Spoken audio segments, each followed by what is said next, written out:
Good morning. Happy Sabbath. Is anyone happy today? Yes. It's so beautiful to be here in the house of the Lord. I know we're fewer in number today, but we still bring the wonderful energy, don't we? So it's nice to be here with you. Thank you so much for the praise team. Beautiful music as always. I love our praise team so very much. Let's bow our heads this morning as we get started. Dear Heavenly Father, thank you so much for being such an amazing God. I pray that you will just send your Holy Spirit upon this room right now. We pray for your amazing Spirit that can come and speak to us and change us. And so I pray that people will hear what they need to hear and nothing that I say. In Jesus' name, amen. The love of God is not a one-way street. It's not something that you can just absorb and take and not let it flow back out of you.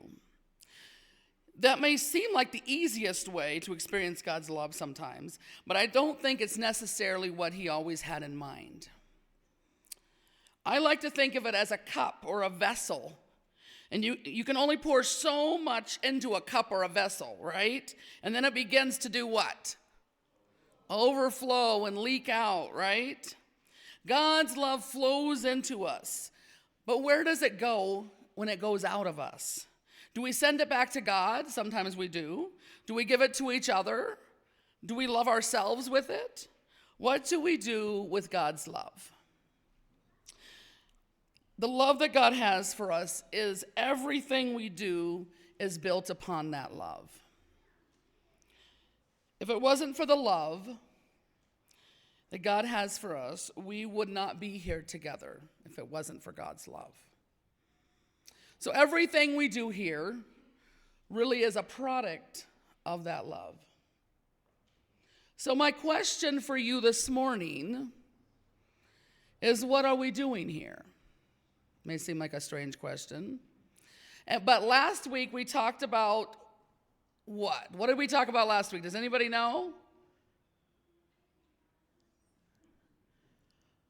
Pentecost and evangelism and our plans for the year in that regard. And really all of those plans, those wonderful plans that we have, are ways to manifest this love, share this love to others around and to each other. Now next week is what? It's Easter weekend. Most of you know that. And on Friday evening, we will have an agape feast, which was already announced, with communion here at Wasatch Hills. Now, there are some pastors who don't believe in telling anyone when communion is happening because they're afraid that everyone will flee the building as quickly as possible or just not show up and have other very important plans that day. I am not one of those pastors. I believe in preparing for communion, being aware of communion and preparing our hearts for it and getting ready for it. Now, my brother likes to make a joke, and he likes to make lots of jokes. As you get to know him, you'll realize that. But he makes a joke that there should be no surprise foot washings at church. Now, he's of the mind that we should be able to be ready with our mani-pedis completed before the event occurs. Now, all joking aside, I think it's much deeper than that. And that we should have time to think and contemplate before communion happens. To think about what communion and foot washing means to us and why we do it. And that was my plan to talk about today. And we'll talk about that some today. But when I sat down to write my sermon, I also felt compelled to talk about God's love and how we love each other. So how do we love each other? I've been thinking about this in the back of my head for several weeks now because I have felt great, great love from all of you these last few weeks. And thank you so much for that. I've been humbled by the love that I have received. But I feel slightly guilty. I am aware that I'm the pastor, and that might be why you're showering love on me. I don't know enough to know if this is true or not. But I've needed a lot of help with this particular house and move. And I've been thinking about neediness a lot lately. And that's a word we don't like to talk about sometimes, right? But I've been feeling kind of needy when it comes to receiving help. And in my mind, it's one thing to come out and help the pastor unload the U-Haul and all of that, and then go home and be done with the whole thing and not think about it again. And that's how I envisioned this process going when I started. But there's something about this particular house that seems so needy and so overwhelming that it's difficult to know sometimes where to start. And I also realized something else, that I haven't moved in many, many, many years alone. Decades, really. And the last time I moved alone, without my brother there doing some, I moved into a one-bedroom apartment at the age of 28, which I discovered, versus moving into a big house at my age now, which will be not mentioned today. We're all 29, right? But it's a vastly different experience. And as some of you know, and I don't talk about this very often because I don't like to, but I was in a very bad car accident in 2018, and the fallout has been very awful. And I will condense it to a very short saga. I was on my way with my girlfriend, Judy, to speak at the Northern California Women's Ministries Retreat. I've been asked to come and be their keynote speaker for 250 ladies, and I was very, very honored, and I felt quite honored to be able to do that. My girlfriend, Judy, who has now passed, was driving me. And she used to drive to these events with me sometimes and hang out, and then we go to the beach afterwards and take a couple days. And I don't really love driving, and she loved to drive, and so we would hang out. And I'd been asleep while she was driving, the passenger princess, they like to call us. And I woke up, and we were stopped at the train tracks in Barstow, California. How many of you know where Barstow is? There's a couple, yeah. This train track stop has now been changed, according to my information, and it no longer exists, maybe due to accidents that have happened there. But we had stopped at the train tracks, and we were at a complete stop, and I woke up, and the next thing I know, we were being hit from behind at about 60 plus miles an hour and pushed onto the train tracks. Now, I'm kind of disoriented at this time because I just woke up, and I hear Judy say, "I hope the car starts." And I realize the car has stalled out on the train tracks. And I can hear the train coming down the track, and it's seconds away. I don't know if it was 10 seconds. I don't know if it was 15 seconds. I'm not really sure, to be honest with you. And she's able to start the car, and we get off the train tracks right before it goes whizzing by. Both of the cars were totaled, and we had been dragging the bumper of the minivan that hit us across the train tracks. Fallout from that accident continues to affect me, sadly. So there are certain things I cannot lift now, and I cannot work out with weights the way I used to, which is very disturbing to me, because I've been weightlifting since I was in high school. There are many other issues that came about through this accident, and it was very disturbing. Judy, the driver's seat, was completely broken, and she had to have surgery on her shoulder, and I've had to have different back injections and different other treatments. And I became very good friends with my chiropractor. Now it's years later, and I still do not lift the same way at the gym, sadly, that I used to, and I have to be careful not to mess my back up. Now, some of you might be able to relate to back pain. Can anybody else own up to relating to back pain? Okay, I'm glad I'm not alone, but you guys know what I'm talking about. So I'm not able to do everything I used to always do, and it makes me really annoyed and really angry because I like to be able to do all the things I've always done. And for those of you who are thinking of this, I have prayed for healing. I have done a lot of different therapies, and I've worked hard trying to heal. And I have struggled greatly with not blaming God for this situation. I was on my way to speak for the Lord, to do His work when this occurred. And it seems so unfair to not have complete healing. But healing comes in many different ways, doesn't it? So I've been prayed over, and I've been anointed, and I've done a great deal of prayer on my own.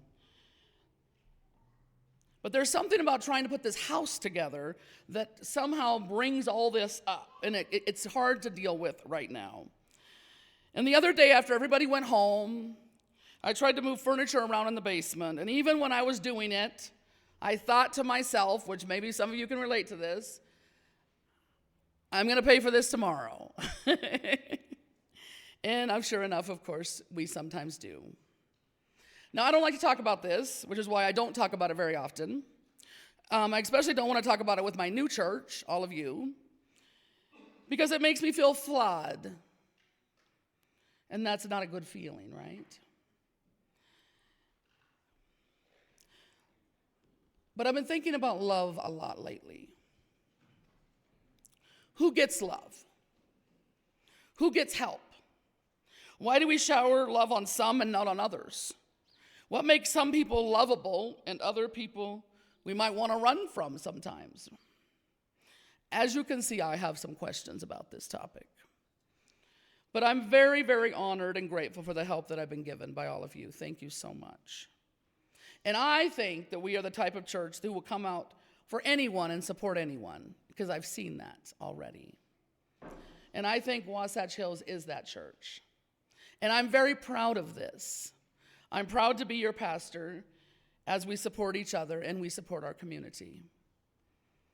And there's something about foot washing and communion that makes me think about humility and service. So I want to look at the story today. The story is in John 13, and it starts with verse 1. It was before the Passover festival. Jesus knew that the hour had come for him to leave this world and go to the Father. Having loved his own who were in the world, he loved them to the end. The evening meal was in progress, and the devil had already prompted Judas, the son of Simon Iscariot, to betray Jesus. Jesus knew that the Father had put all things under his power, and that he had come from God and was returning to God. So he got up from the meal. He took off his outer clothing and wrapped a towel around his waist. After that, he poured water into the basin and began to wash his disciples' feet, drying them with the towel that was wrapped around him. He came to Simon Peter, who said to him, "Lord, are you going to wash my feet?" Jesus replied, "You do not realize now what I am doing, but later you will understand." "No," said Peter. You know Peter, he's always got to say something, right? "No," said Peter, "you should never wash my feet." And Jesus answered, "Unless I wash you, you have no part with me." "Then, Lord," Simon Peter said, "not just my feet, but my hands and my head as well." Jesus answered, "Those who have had a bath need only to wash their feet. Their whole body is clean. And you are clean, though not every one of you." For he knew who was going to betray him, and that was why he said not everyone was clean. When they had finished washing their feet, he put on his clothes and returned to his place. "Do you understand what I have done for you?" he asked them. "You call me teacher and Lord, and rightly so, for that is what I am. Now that I, your Lord and teacher, have washed your feet, you also should wash one another's feet. I have set you an example that you should do as I have done for you. Truly, truly, I tell you, no servant is greater than his master, nor is a messenger greater than the one who sent him. Now that you know these things, you will be blessed if you do them." Now, there's a lot to unpack in this text, and most of you have heard and read this story before, and it's not new to you. And I was thinking about this, and I was wondering, as maybe some of you have wondered, why did no one arrange for someone to wash their feet? Who usually washes the feet? Once again, I got questions. Because the lack of the feet being already washed, because of that lack, Jesus had an opening to wash their feet. But shouldn't it have already been done? So I did a deep dive into foot washing in the Bible, and this is what I found this morning. I'm going to share that with you. There are a few other places in the Bible where it talks about foot washing. And then we're going to just kind of rapid fire through some of these this morning. One of these is a story of Luke about the woman where she washes Jesus' feet with the perfume and dries with her hair. In Luke 7, verse 44, Then he turned toward the woman and said to Simon, "Do you see this woman? I came into your house and you did not give me any water for my feet, but she wet my feet with her tears and wiped them with her hair. You did not give me a kiss, but this woman from the time I entered has not stopped kissing my feet. You did not put oil on my head, but she has poured perfume on my feet." Now it also mentions it in 1 Timothy 5, verse 9, when it's talking about widows and who should be considered a widow. They had a widow list. No widow may be put on the list unless she is over 60, has been faithful to her husband, is well known for her good deeds, such as bringing up children, showing hospitality, washing the feet of the Lord's people, helping those in trouble, and devoting herself to all kinds of good deeds. Now, in biblical hermeneutics, it discusses foot washing. And it says, considering the historical, social, and religious context of the traditional Passover service, during a traditional Passover service, during that meal, a bowl of water is used to wash hands before eating the bitter herbs, and again before making the blessing over the matzah. But what Jesus did here with his disciples, it says, was never part of their traditional Passover service at that time. However, it was customary for a host to give his guests water for washing the feet. It was also customary to wash one's feet before meals and before going to bed. Now, I want to look at this practice in the Old Testament. Where does it say in the Old Testament? So I want to look at it in Genesis 18. And you probably have heard this story too. "And the Lord appeared to him by the oaks of Marah as he sat at the door of his tent in the heat of the day. He lifted up his eyes and looked, and behold, 3 men were standing in front of him. When he saw them, he ran from the tent door to meet them and bowed himself to the earth and said, 'O Lord, if I have found favor in your sight, do not pass by your servant.' And here it is, 'Let a little water be brought and wash your feet and rest yourself under the tree, while I bring a morsel of bread that you may refresh yourself, and after that you may pass on, since you have come to your servant.' They said, 'Do as he has said.' And Abraham went quickly into the tent to Sarah and said, 'Quick, 3 seahs of fine flour, knead it and make cakes.'" So we have that story. Then we have the one in Genesis 19, where we talk about Sodom. "The 2 angels came to Sodom in the evening, and Lot was sitting at the gate of Sodom. When Lot saw them, he rose to meet them, bowed himself with his face to the earth, and said, 'My lords, please turn aside to your servant's house, spend the night, and wash your feet.'" Now, I want us to notice here for a moment that Abraham nor Lot, neither one of them offered to wash the feet of their guests, nor did they have a servant do it, which I had always thought was the case until I did this deep dive. Jesus didn't tell Simon Peter that he should have offered to wash Jesus' feet. Thus, in John 13, which you just looked at, Jesus demonstrates something to the disciples to make a point during the Passover meal. He's trying to make a point. But it's also important to note that literal foot washing by Jesus himself is described only in the Gospel of John. Now, there are a few other places where foot washing is mentioned. In 1 Samuel 25:41, Abigail, when she accepts David's proposal for marriage, she mentions that she will be washing his servant's feet. And in Genesis 43:24, Joseph's brothers, when they came to Egypt, they were given water when they arrived in Egypt during the famine. It says here, the steward took the men into Joseph's house, gave them water to wash their feet, and provided fodder for their donkeys. I imagine that's food. And then in Genesis 24:32-33, I'm not sure what's going on with that slide. Don't ask. It says, when they are first meeting Rebekah's family after meeting at the well, the servant is offering water for him to wash his feet. So the man went into the house, and the camels were unloaded. Straw and fodder were brought for the camels, and water for them and his men to wash their feet. And food was set before him, but he said, I will not eat until I have told you what I have to say. And we're almost done here. And then in Judges 19:21, there's a story about a guest being offered water to wash his feet after travel as a hospitality. And lastly, we have Song of Solomon. Couldn't have one without Song of Solomon, right?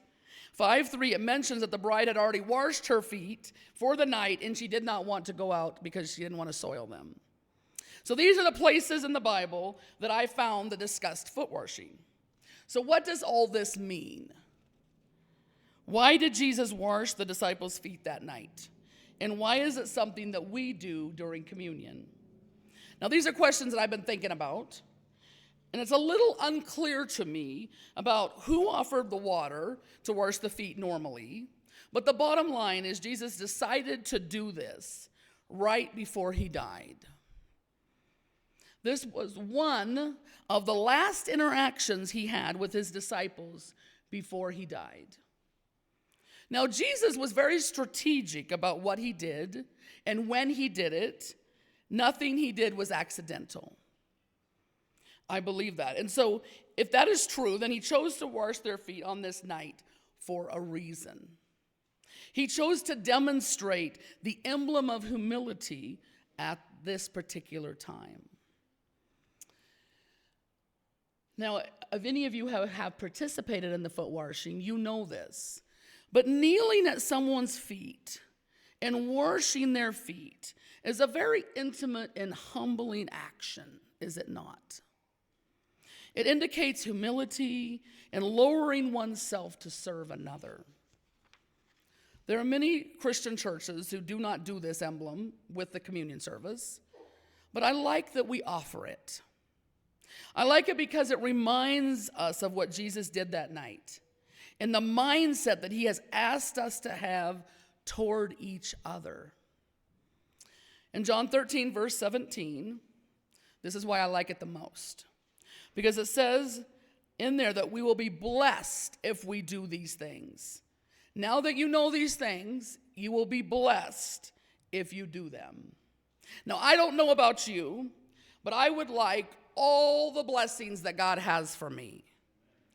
I don't want to leave any blessings on the table that are offered to me by the Lord. Do we believe that God will bless us if we do these things as he has instructed us to do?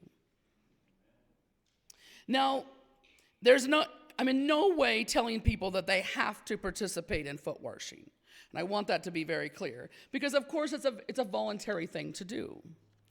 But I just wanted to look at this a little bit this morning as we head into this special weekend coming up and look at why we do what we do.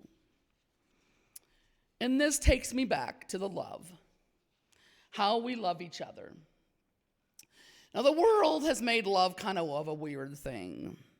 You know, we have romantic love in the world. We all know what that means. We have our family love, loving our family. We have our friends that we love, and we have all the complicated things in between, right? But the idea of loving people, even strangers, in a certain way because of God's love for us is a Christian idea, not a worldly idea. And the coming together as brothers and sisters with individuals that may be strangers to us even is a concept that we have as a church. Now, when we took Lambo to start his college career at Walla Walla, my sister and I, you've met my sister, sat in the lobby at the breakfast table at the Hampton Inn and played a little game. We played a game that we called, Can You Spot the Adventist? Now, most of you know Walla Walla is an Adventist mecca with many Adventists there, and it was the weekend that people were bringing all their students to school to start university. So there were a lot of Adventists in the area, but of course not everyone is. So we began to play Can You Spot the Adventist? And I find it so interesting that there's a certain feel or vibe and look of an Adventist at times. And I had never quite realized until we started to play this game that was true. But I felt it. I felt it at camp meeting. How many of you ever been to camp meeting? I have felt it at Pathfinders events with all the Pathfinders lined up in their uniforms, marching. And I felt it at pastor events sometimes when all the pastors get together and sing. I have felt that vibe and that spirit. There's a certain feel when you see people that are one of your own. Now, I would like to think that it is the love of God shining through us, and that is the love that we feel, that comes off us, that we recognize. This love is the love that we have for each other as Christians. Hopefully, this is the love that God gives us to love each other. The first song I ever learned to play on the guitar, now this is very, very important. Are you listening, Greg? I will not be playing guitar ever up front. I want to be clear about that. I am not good by any means. But the first song I learned to play when I learned to play was "They Will Know We Are Christians by Our Love." I think it had 3 chords. That's why they taught us that one. But ironically, even though it's been decades, I think about this song, and I wonder sometimes, is it true? Do people know we are Christians by how we love each other and how we love them? I hope so. I like to think so. The love that God showers upon us needs to not stay within us and stagnate like water in a cup, but to flow out to others, to flow from us to other people. Now, I like to read the review of things. I like to reread reviews because I can get an idea of what problem the item may have and what to look for, and can I tolerate the issue that may come up. And reviews are popular because it gives us an idea of what this item we're buying or whatever might be all about. Did it work for them? Did it fall apart? Some of them are really funny if you read reviews. What are some of the issues with the item? And you find that if you read reviews. The love we have for each other, that love we have is the review of the church. There's a lot of people that say a lot of things about church, good and bad, but I think the main thing that people look for is, what is your experience with the church? Do you feel loved? Do you feel accepted?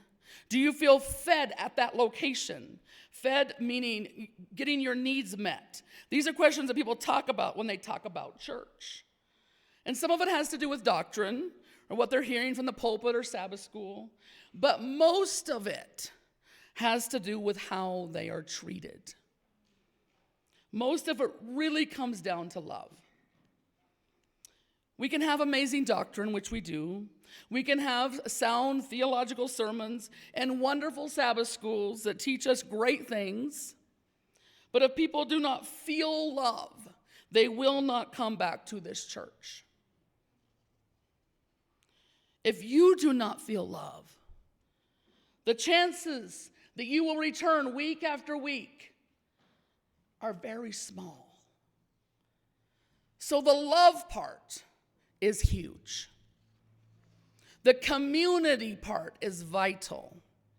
Without the love in the community, it's very, very easy these days to become tempted to stay home in your jammies and watch online, watch on TV with your clicker. Very, very tempting, is it not? And many people do that. Once COVID hit and we were not allowed to be in the churches together, this became very apparent to me. Now, I missed a couple things very, very much when I was no longer able to attend in person. I missed seeing and hugging my people, and I missed the music, singing together. When we finally came back together, I sat in the front and cried because of the music. To finally be able to sing together was amazing. Because singing on Zoom, if you've ever tried it, is a mess. You cut each other out. It's horrible. And I miss talking and loving my people. And I'm embarrassed to admit this story, but I'm going to tell you anyway. Once we opened, I was continually being reprimanded in my own lobby as a pastor because I would forget, and I honestly would forget. I wasn't trying to be horrible, but I would forget that I wasn't supposed to hug people. And I would be so excited to see someone I hadn't seen in months and months and months, and I would tear across the lobby to hug them, and I would get into trouble. Because we had this elder who was an infectious disease doctor. And so he oversaw the committee who designed the protocols for opening after COVID. That seemed reasonable, right? But the specialist in charge. And he took his job very seriously, which is understandable. And I was continually getting into trouble because I was touching people or I was being too close to people. And I don't say this out of pride. I'm not proud of this. It's actually embarrassing. But I could not remember to leave everyone alone and not touch them. And I didn't realize how touchy I was until that happened. It was like I was a forgetful child that you take to the store and you keep saying, don't touch anything, stop touching things. That was me in the lobby. And many of you know I like to hug people, and it is very, very difficult for me to not touch my people, especially when I hadn't seen them for months and months and months. And to make it even worse, some of them were grieving loved ones and dealing with great loss. We had so much great loss. To not physically reach for someone in great loss and great distress was very difficult for me. I could hardly do it. But I learned something from this situation, that the things I valued the most. I valued talking to people about what's going on with them. I valued hugging them. I valued singing with people and having community. And, of course, the eating together. We can't forget the potlucks. The sermon was continuing online. We were receiving information every week, but we were not getting fed in other ways. So even to this day, when they decide to have a conference meeting on Zoom, I have mixed feelings. Now, it saves money, which they love to talk about, as always everybody does. I don't have to travel for 2 days to get to a meeting that might last 3 or 4 hours, max maybe 6 hours. But I miss so much. You miss the before meetings, and you miss the after meetings, and the lunches and the dinners that you might do with friends or coworkers. Now, that is where I believe most of the real work takes place. When I was a director for women's ministries at the conference, I would attend directors' meetings. And before COVID, I would fly in, and I'd meet with my friends, and I'd meet with women's ministries leaders there in the area. I would do dinner and lunches and go to meetings, and then I would go eat with friends from the conference before I flew out again. All of this was done somewhat for, work purposes, of course, but I also enjoyed it, of course. But it wasn't just for my enjoyment. It was a time to meet with people that I needed to talk to connect with ministry that they were doing, to sit with them and look at them and talk to them, and to check in with them. I could usually do about 3 or 4 different meetings during that 2-day period, and they were vital for me, especially as a women's ministries director. Then COVID hit, and they put us on the Zoom. I could no longer ask the president about how his mother was doing, who was ill. I was no longer able to go to dinner or meet with those women's ministries leaders. I was no longer able to do dinner with the conference officials when I was in town. We would greet each other on Zoom. Hey, good to see you. And we'd get off the meeting. Now, most of the introverts celebrated these new ways of doing meetings. Who's an introvert? Are you too introverted to admit you're an introvert? And they would say things like this. I'm saving so much time. We're saving so much money. And some of that is true. Chris, the associate treasurer at the conference, I'm going to tell on him, he would always call because he was working from home and he was so excited. He's very much an introvert and proud of it. And he would just say, I'm having such a great time over here. But at what cost? At what cost? It's hard to sense someone's emotions on the internet, on Zoom, or on the phone. It can be done, and I've done some counseling throughout the last few years since COVID on the computer, but it is much more difficult. I believe communication is about 85% nonverbal. That may sound extreme, but I find this to be true. There's tone, there's facial expressions, there's speed of speaking, there's silences, gaps in communication. All of this tells you something. And most all of that can be done on Zoom. You do see that, right? But what is unmeasurable and difficult to explain to people is how you measure energy. But the energy a person puts off about a certain topic tells you a lot.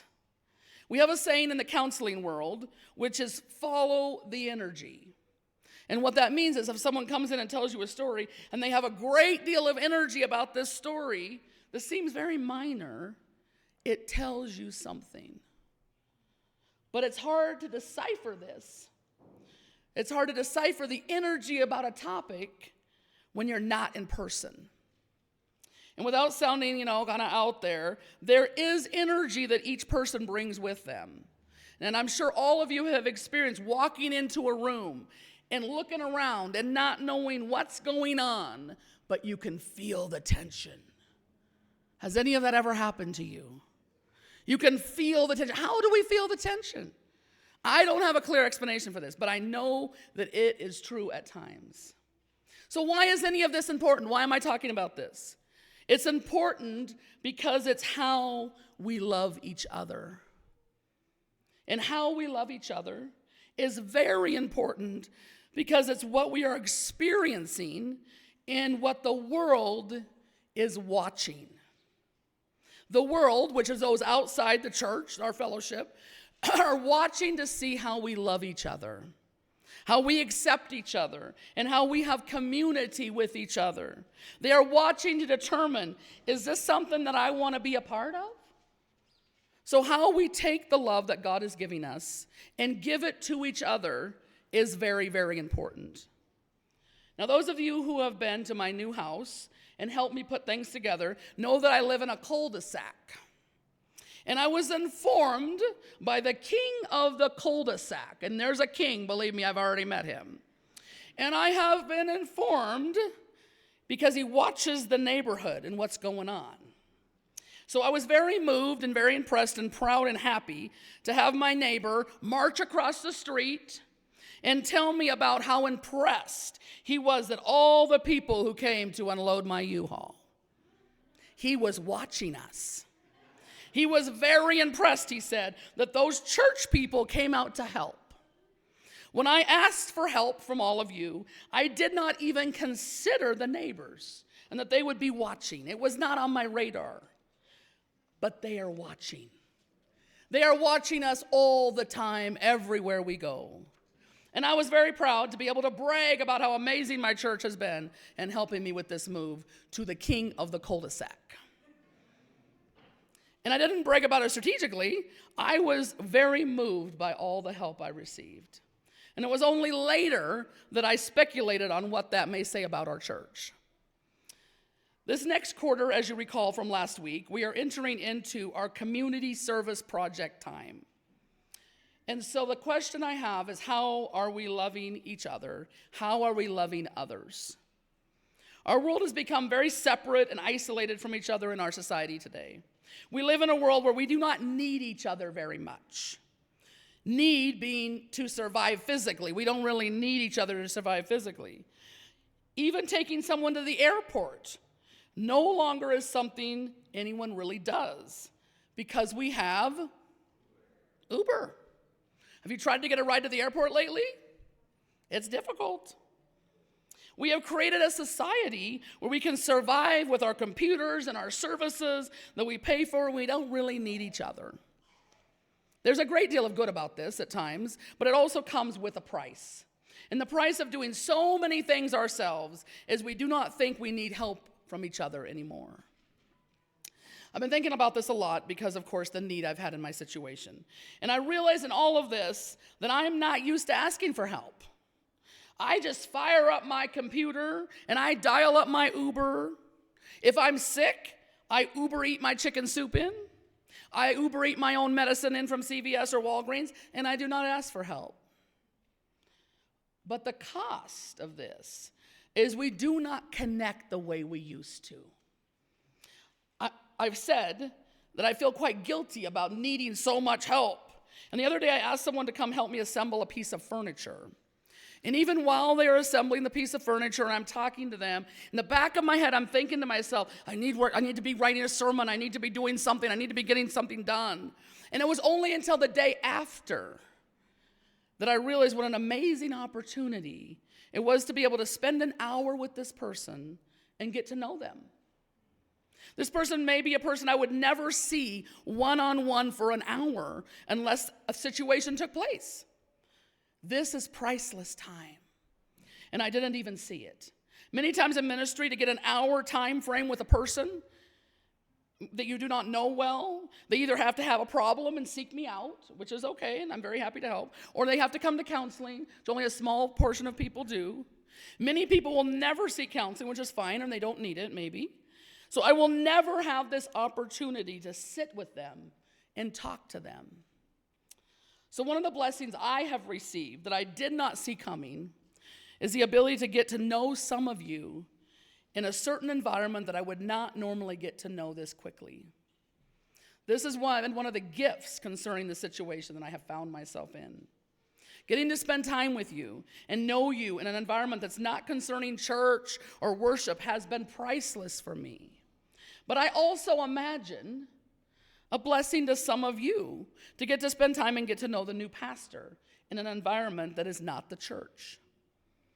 When Susan and Tanya were hanging clothes in my closet for me, I even said to them, well, guys, now that you've seen my entire wardrobe, we are now bonded for life.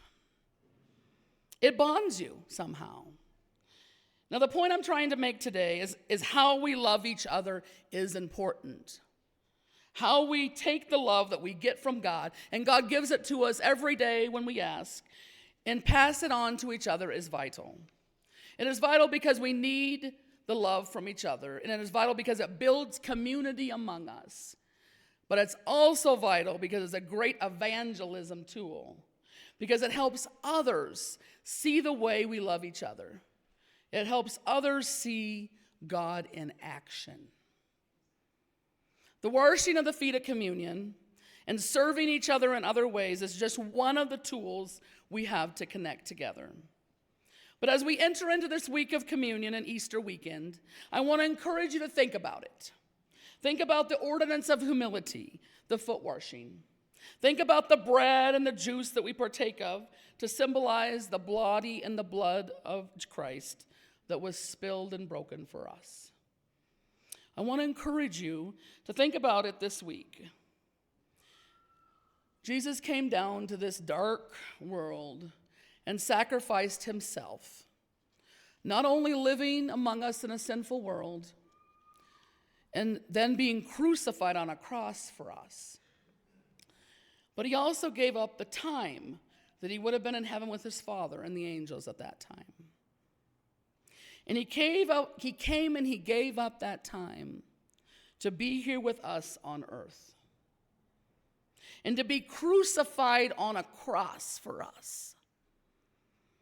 He did this so that we could spend eternity with him in heaven.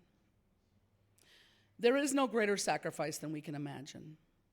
And since God was willing to send his Son to this earth, to live here on this sinful earth, and be sacrificed and killed, the least we can do is try to love each other, to serve each other the best we can, and to practice loving each other as I imagine that we will love everyone when we get to heaven.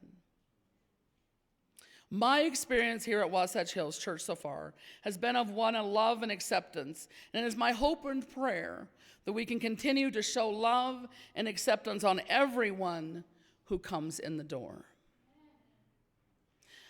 I'm sure that there's stories where historically that has not been done, and there's nothing we can do about that now.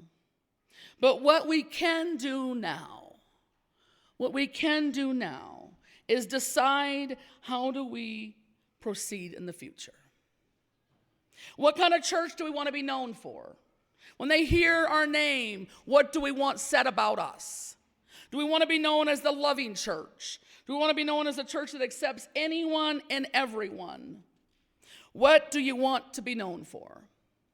How do we want to love each other, and how do we want to love everyone who comes through that door? As we proceed with this year of evangelism, it's very important that we are prepared for the outpouring that the Lord will bring us. Are we prepared? Are we prepared for the people the Lord will bring through that door? Are we prepared to love them like they need to be loved? Are we prepared to demonstrate this love to them by loving each other? Are we prepared to love as Jesus loved? I want to challenge us today to continue to focus on loving each other and loving those that God brings in our path, whatever that path may be. We have so much love to give to those that need it. We have so much love here in this room to give to those that need it. And I pray with God's help and encouragement, we'll be able to continue to show love so the world will know the love of Jesus. We have the honor, the responsibility, and the great opportunity to take the love that God gives us every day, that he showers upon us, channel it through ourselves, and give it to others. So my question for you today is very simple as we close. How many of you are willing to accept this challenge? The challenge of loving each other as Christ loved us. We will not do this perfectly, but we have the opportunity to reach out and love in the best way that we know how. So if you're willing to join me in this love challenge, I ask that you stand up with me as we pray to end our service. Please stand with me. And I pray that God will continue to empower us through his love to help change this dark, confusing, messed up world. And as it says here in John 13:34, a new command I give you, love one another. As I have loved you, so you must love one another.